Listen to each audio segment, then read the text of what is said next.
Okay, so here we go with yet another Batman Classic Television Series unboxing. You can see it does indeed down at the bottom have the Batman Classic TV Series logo, the distinctive logo they put on the merchandise that ties in with the old Batman television show. So it's got its own trademark, it's its own IP, separate from the comic book version of Batman or any of the more modern movie versions of Batman. But yeah, this is not, however, based on the 1966 television series. It's based on the 1977 television series. So this is Batman 77, really, but it's the New Adventures of Batman, and it does make sense that they would have this as a subline to the 1966 television series line because this is still Adam West. This is still a version of Batman that was played by Adam West. So but we can see that it is not the television series version, although it does reuse a lot of the same parts. But I think it works really well. I was pretty impressed when I saw this figure at how well they were able to catch the animated style with the live action body. It just has a new head. They didn't even replace the belt. I wish they had to replace the belt, honestly. But other than that, he looks really good. So here's the back of the package. And we get a close-up of the digital render of Batman's head sculpt. And you can see that this is not based on Adam West in the live action. This is based on what he looked like on the New Adventures of Batman cartoon series, which used the same model sheets as the 1969, I think it was, the Adventures of Batman and Robin animated series. Not to be confused with the Adventures of Batman and Robin animated series that was a follow-up to Batman the Animated Series in the 1990s. No, this was a completely different Adventures of Batman and Robin. The very first Batman animated cartoon, in fact, unless you count the opening credits of the original show. But that one being made in the late 1960s copied its version of Batman from what he looked like in the contemporary comic books of the time, which was the style drawn by Carmine Infantino. This would be what is known as the New Look version of Batman, because it was when it changed over from the so-called Bob Kane style of drawing Batman with like the really square chin and, you know, the kind of Chester Gould inspired art style. Now, Bob Kane wasn't really the guy drawing those comics, of course. He, you know, basically drew like the first issue and then hired Sheldon Moldoff to do everything for him after that. And by this time, Sheldon Moldoff had left and come back, and he was drawing the Batman comics under Bob Kane's name. Hello, Aunt June. And then Dick Sprang was the other guy. Dick Sprang worked directly for DC Comics. So basically the deal that they had in place was that DC would produce half of the Batman comics and Bob Kane would produce the other half. And basically what Bob Kane was doing was taking the money that DC gave him and using half of it to pay another artist. And like I said, towards the end, it was Sheldon Moldoff to do it for him. So when they revamped Batman in the mid 60s, Carmine Infantino came on, and he was not going to let Bob Kane put his name on his artwork. There was no way that Bob Kane's signature was going on a Carmine Infantino drawn book. And nobody would believe it anyway, because, you know, it didn't look anything. Carmine Infantino's style would just be so recognizable. So it simply went with no credit whatsoever, and fans knew who it really was. And then when Carmine took over as publisher of DC Comics in the early part of the 1970s, basically he cut a deal with Bob Kane where he's like, look, we know you're just like, you know, taking the money that we give you and using half of it to pay for another artist. How about we just give you half the money that we're giving you right now and you just do nothing? we can just not fool with you at all anymore. And, you know, Bob Kane liked the idea of getting money for doing absolutely nothing, so he took that deal. And he was making the same amount of money for doing nothing than he was for, like, you know, subletting the artwork. So he actually made out like a bandit as far as that was concerned. But to make a long story short, too late, Carmine Infantino would have been, at the time that the 1960s New Adventures of Batman and Robin cartoon was that his artwork was what was the standard for Batman at the time. So they used his artwork as the basis for it. Now, by the time that the New Adventures of Batman came along in the late 1970s, Carmine Infantino was no longer drawing Batman comics, and in fact, this new young Turk named Neil Adams had come along and basically reinvented the character again. But when Filmation went to do their Batman cartoon, Filmation likes to do things on the cheap, so they just used the same model sheets that they had from their previous Batman cartoon. I mean, if it ain't broke, don't fix it, right? So, and as much as I love Neil Adams, and I prefer Neil Adams' version of Batman to Carmine Infantino's, there's nothing really wrong with Carmine Infantino's version of Batman. It still worked. So, but it was kind of a funny thing is that you had a Batman cartoon made in the late 1970s with artwork that looked like it was from the mid 50s or the mid 60s, and stories that were more inspired from Batman comics of the mid 50s. So you had characters in there like Batmite. Like Batmite was a regular character on the show. He appeared in I think every episode of the New Adventures of Batman. And to anybody like me who grew up watching He-Man cartoons, if you go back and you watch the New Adventures of Batman, you're going to find that Batmite has a very familiar voice. I'll talk more about that when I get to that figure. Now, in my possession, I have Batman himself, and I have Robin, the Boy Wonder. And I'll be opening Robin tomorrow. Tomorrow is Friday, right? Never can keep all that straight anymore. Yeah, so today's Thursday. Tomorrow's Friday. Tomorrow I'll be opening Robin. And also tomorrow, I am expecting a new package from Amazon. I'm going to be sent to my mom's house, so I'm going to have to take a trip to my mom's house and pick it up. And that will be my package that will have Commissioner Gordon and Batgirl. So that will be two more figures in this series to open. Now, the two figures that I still need to complete this set after that would be the two villains in the set, which is the Joker and the Riddler. And the Riddler is a pretty interesting figure. We'll get into that when I unbox that one. But I still have to order those. I haven't ordered those yet, but hopefully they won't sell out before I could. I'm just happy I was able to get Batgirl because she seems like she was the one that was the most sought after figure in the set. Honestly, I would think it would be Commissioner Gordon because he just doesn't get that many action figures. Like I could count the number of Commissioner Gordon action figures on one hand. There's ridiculously few of them. Anyway, let's go ahead and open them up. And the glue does seem kind of weak in this point, so I might be able to get this package off with no problem. In some places, it looks like it didn't even adhere to the card back. See, look at that! Look how pristine this is up here. It's no glue touched like this entire section right here. And then, of course, it's even glued in the back a little bit. It's got a little lip that folds up there. So let's go ahead and get Batman out of the package. Oh, and of course, I'll have the other Batman figures from the 1966 line to compare it to the other two Batman figures that I have. Him I already have out, which is the standard Adam West Batman. I don't have any of the other variants yet. I don't have the boxing Batman. I don't have the surfing Batman, who disappointingly does not come with a surfboard. The Mattel one came with a surfboard. But I don't have the contaminated cowl version with the pink cowl. I really want to get that one because I love the Mad Hatter episodes. They haven't made a Mad Hatter figure yet. I'm hoping they'll make a Mad Hatter since they made the specific Batman from that episode. So here's the first of big accessories, and it is a Batarang. And this is obviously based on the Batarang as seen on the live action series. This is the same Batarang that came with the gas mask version of Robin. So we'll set that aside. And then we have this Bat Radio.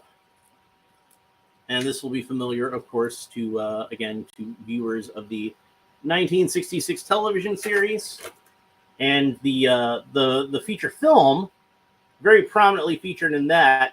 The main thing I associate this radio with, and it's what they used anytime they needed a walkie-talkie or something, but much like Doctor Who's sonic screwdriver, it basically became kind of like a catch-all electronic device, and he used it for lots of different things.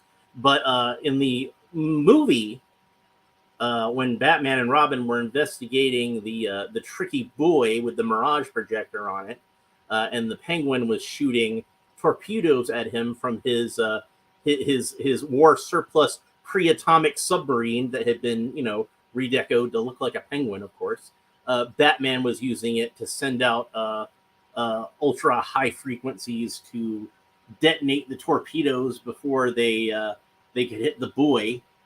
And then the batteries ran out, and Batman and Robin looked like they had it, but not for the nobility of the almost human porpoise who hurled himself in the path of that final torpedo. He gave his life for ours. Yeah, that dolphin was probably just swimming through there, minding his own business, and just didn't even notice the torpedo. That's probably what really happened. I ain't gonna break it to Batman though. We'll let the dynamic duo think that porpoise sacrificed himself for their greater good. All right, so here is Batman on the package, and I'm sure you saw that I had to cut some of the dreaded double rubber tabs, but thankfully I was able to cut them rather easily. And as we can see when we compare, this Batman uses entirely the same mold as the previous Adam West Batman, except for the head.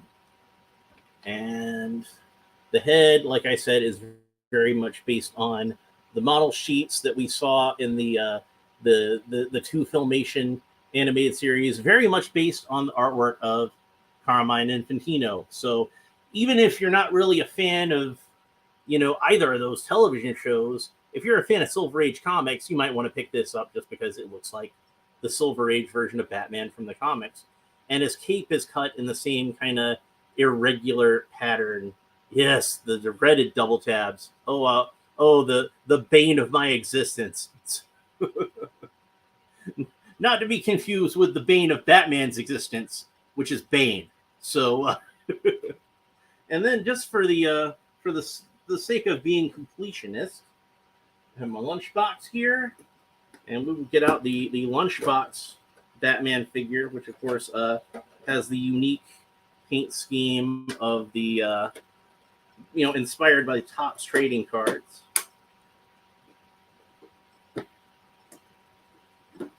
So we can see that he has the whited out eyes and the darker blue cow, which I think is actually closer to the television series version than the actual television series version, but that's neither here nor there.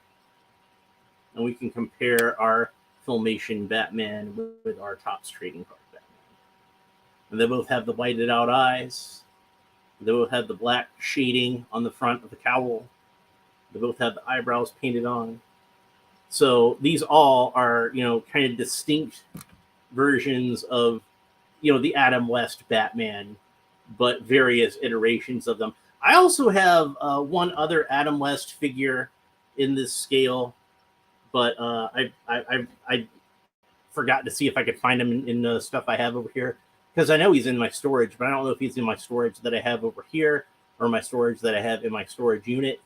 But I have a Super Friends Batman figure, and of course, Adam West did the voice of Batman in the last couple of seasons of Super Friends. So that's another Adam West Batman iteration that could fit in with these. So let's go ahead and talk about his articulation a little bit. Head rotates all the way around. Looks down just a little bit, but you see he's got kind of this piece in between his neck and his chin that's sculpted onto the head.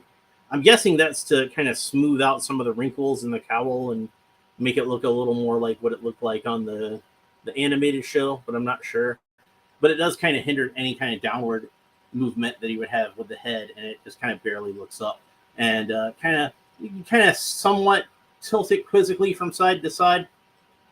But like I said, I kind of feel like the main movement that they designed it to have is this turning around movement on these figures. And any kind of side to side or up and down movement you get, that's just gravy. Sauce for the goose, as it were.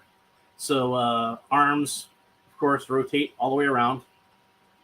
And they move up about that far. They seem like they can move up even further, except for the rather unique way that they sculpted the shoulders there. I'm guessing that was to make it look a little bit more accurate to how Adam West looked in the suit. But it does kind of somewhat hinder the articulation a little bit. I think he would have like a much better range of motion this way. But I mean, honestly, look how far I can move my arms up like that. That's probably good. That's probably sufficient, right? So, of course, bends at the elbows. It's a single joint at the elbow. That's about how much it bends at the elbows. Wrists rotate all the way around. Oh, yeah, and the elbows do rotate all the way around. Although it's not an even rotation because you can see how the elbow is kind of slanted there. But that's an unnatural movement anyway, so who cares? Legs can kick up about that far, and they can kick back not very far at all. Well, it's not that leg. So he does have like a little bit of buttock sculpted on there, so that does kind of hinder that a little bit. Not as much as Mr. Freeze though. So if you really wanted to force it, you could probably force it more, but I'm not going to. And then of course the knees, got a single bend at the knee. Does not have double jointed knees or elbows like we're used to on McFarlane figures, but these are a little more simple than your typical McFarlane figure. And then of course the leg rotates all around, but like with the elbow, the knees at kind of an angle, so you can't really get it to. That's an unnatural movement anyway, though, so who cares? This is still like I feel like a good amount of articulation, and you can get him into some really good action poses. So does not have any articulation below the knees. There's no boot cut. There's no ankle articulation whatsoever. And one of the things that kind of surprised me, like I said about these figures, is how well. Oh yeah, and he does have also a cut here at the. Not at the elbow, although it is rotated at the elbow, but there's also the cut at the where the glove meets the sleeve. Although it seems like they might have actually glued it this time. It's stuck really good. Nope, I got it loosened up over here. So yeah, there is an extra articulation there I forgot about. So this was sculpted to be like a realistic sculpt of an actual human being wearing a fabric costume. So you can see there's all kinds of wrinkles and stuff sculpted into the boots, and especially the tights, and especially the boots and the gloves. And there's some seams. You can see seams down the side of his shirt and down the sides of his legs. I don't know how well it's coming across on the camera, but they're there, trust me.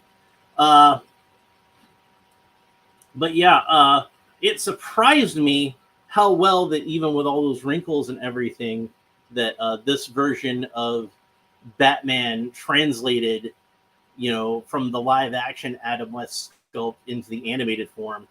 But I think it's also because it's an old school superhero outfit, and that means that it didn't have any of the kind of muscles sculpted into it like a lot of your modern superhero suits have. So it's Adam West, who actually was a pretty fit guy. He was not as paunchy as some people might try to have you believe. He was actually pretty fit. But he wasn't like a cut individual. He was kind of athletic for that time. So, and then when you put on the spandex, it kind of compresses your muscles anyway. So Batman wearing this outfit wound up having kind of this look to him where he's not like an overly muscular buff dude. He just, kind of looks like a dude who's in good dad shape, I think is what they would put it these days. But there were some things that they did with the outfit that I think made it not so flattering on Adam West's physique. And if we go back to we'll go to the default Batman, so that I think that one will be the best one to show it off, since it's the one that was directly based on one of the show. You can see how all of these versions of Batman had the emblem placed pretty high on the chest. It's in the middle of his pectorals, and it gives him a good heroic look. But a lot of the times on the show, they kind of placed it more sort of in between the pecs and the belly, around this version of it. And that wasn't very flattering on his physique. And of course, he wears his belt pretty high because, that was dudes wore their belts pretty high back then. They actually wore their belts around the waist rather than around the hips, which is nowadays, at least from the 1970s on, I think that's how that started to become the style of wearing one's belt. But you can see that with this one, they kind of put the emblem a little higher, and it does give him, I think, a little bit more of a heroic look. than what he wound up having on the show. So, but if you see some of the earlier episodes, they had the emblem placed a little higher, like I'm talking about. I think they probably kind of wanted to have him look a little silly. You know, they figure Batman's going to look cool to the kids no matter what. So that's good. But the parents would have been watching it for laughs. So make him look a little bit silly, you know, that kind of thing. I think. So let's go ahead and have a look at him with the accessories. And here he is with the Batarang, and he holds that perfectly. It's in there nice and firm. It ain't going to fall out. It's in a good position where we can pose Batman, and he looks like he's about to hurl the Batarang at some evildoers. So there we go. That's pretty cool. Looks great. That's a nice heroic comic booky looking pose. I like that. And then since they're the same body, and I don't want to mess with that Batarang. I think he looks really good with the Batarang in his head. Why don't we go ahead and borrow the first TV show version of Batman? And I think I'll make this his accessory. Since, like I said, I very much associate it with that 1966 movie. So here he is holding the radio.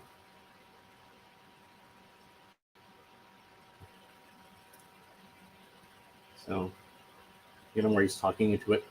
Batman to Robin! Batman to Robin! Where are you, old chum? I'm still in the package, Batman! The fiends! And then we're going to have some more fun with that. You think it's a mere plastic package, Batman, but I actually have him trapped in a slab of ice. Wild! So yeah, so that's the fun you can have with these guys. So yeah, the radio is really good. I like the radio. It's got some good detailing to it, and you can see that it does fit in his hand very well. You want to just kind of put it between the fingers and the thumb, and that should hold it together pretty well. But yeah, and the Batarang is pretty much the same color as the rest of his gloves and boots and everything. I probably would have made the Batarang black.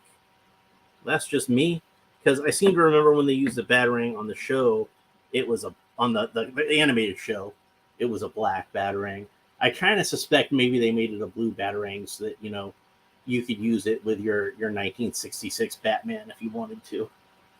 It might be the same one that came with that gas mask Robin, like the same color and everything. I don't know. I don't have that figure yet, but it'll be interesting to compare when eventually I do get it. So, but I didn't want to get that one until I had like a basic Robin, because, you know, I didn't want my only basic Robin to be that gas mask version. But he's pretty cool on his own, and you can get him for pretty cheap right now. So I might go ahead and try to get the regular Robin and then the gas mask Robin in one fell swoop. The gas mask Batman is a little harder to come by, but I guess it's the sort of thing where it's like people are, you know, more willing to buy a variant version of Batman than variant version of Robin. What with Batman being the main character at all. But you can see how they have like the same kind of irregular cut to the cape.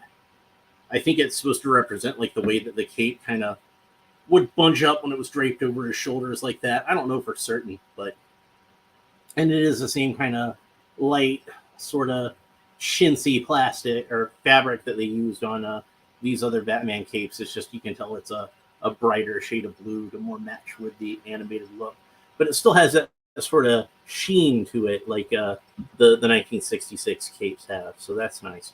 So overall, I think this is a pretty great Batman action figure, and it's one of those where, you know, even though it is supposed to be a very specific version of Batman, I think, you know, most people could just look at this and just see like a good vanilla Batman action figure. Like if you just wanted a Batman action figure that's just a Batman action figure, like I think you could do worse than this guy. And, you know, I like my vanilla versions of Batman. That's you know, it's an important part of your Batman collection. Yeah, it's good to have, you know, various actor specific versions of the character. You want your Adam West, your Michael Keaton, your Ben Affleck, your Christian Bale, etc. But you know, I got the George Clooney Batman. It feels like and he's my second least favorite Batman. I still like George Clooney though. he might not have been the best Batman, but he was like he gave that movie exactly the Batman it deserved. I'll put it that way. But if these packages say they're for 12 and up, but I think like it doesn't seem like anything that you couldn't give to like a 5-year-old or something like that. If you've got a kid that age that's into Batman, and maybe like I know one of my nephews really liked the Adam West show because it was just a little more sort of, I guess, wholesome and not scary to him, whereas opposed to like I let him watch some of the old Filmation He-Man cartoons and he loved them, and then I tried to show him the movie with Dolph Lundgren in it. It was just too scary for him. So we watched more Filmation cartoons. But yeah, he really liked the Adam West version of Batman. So these figures I think would be good for kids that age that get into that older version of Batman, when Batman was more of a heroic character and less of a creepy weirdo that walked very loudly and slowly across the. How do you walk so loudly and so slowly at the same time? I don't understand it. Were his boots made out of lead? God damn, that was the worst version of Batman I've ever seen. So it wouldn't be an Alan Belk video if you didn't make fun of Robert Pattinson Batman for at least a little bit, would it? But if you want a good Batman, this is a pretty good Batman, and I would recommend it. That's pretty much it for this episode. I hope you enjoyed it. If you did, please make sure you like and subscribe and all the fun YouTube stuff down below. Leave a comment. Let me know what you think of Batman in general, or this Batman figure in specific, or the Filmation Batman cartoons. Which of the two did you prefer? Now, I'm kind of torn on this because I definitely like Adam West's version of Batman better than Olin Soleil's version of Batman. He was an all right Batman, but he was no Adam West, But on the other hand, the New Adventures of Batman, the weirdest thing about the New Adventures of Batman is that Alfred was not a character on the New Adventures of Batman. And he's just very conspicuous in his absence. Like, you wouldn't think you would miss Alfred so much because at that time he was just kind of Batman's butler. But it's a glaring omission. And the inclusion of Batmite does not make up for the lack of Alfred, I've got to say. So, but I think it was still a fun cartoon for its time. I enjoyed it when I was a kid, but I watch it now and I'm just kind of like, some of the decisions are just kind of like, huh? What? No Alfred? Like even if you're trying to cut down to your voice actors or whatever, just Lou Scheimer's already doing enough voices on this show. Just have him do Alfred too. Nobody cares if you can't do a British accent well. Do a lousy British accent. It'll probably be more entertaining in some ways. Anyway, so tomorrow I'm going to come back and open up Robin, and that's what we're going to do tomorrow. And then I don't know what I'm going to wind up doing with the next two figures, but maybe Saturday I will open up Batgirl, or maybe Monday. I haven't decided yet. But like I figured I'd be opening these all week, and it looks like that prophecy came true. So if I do a show on Saturday, it's going to be Batgirl, and if I don't do Batgirl on Saturday, I'll be doing her on Monday. That came out wrong. Okay, we will talk to you next time. Bye.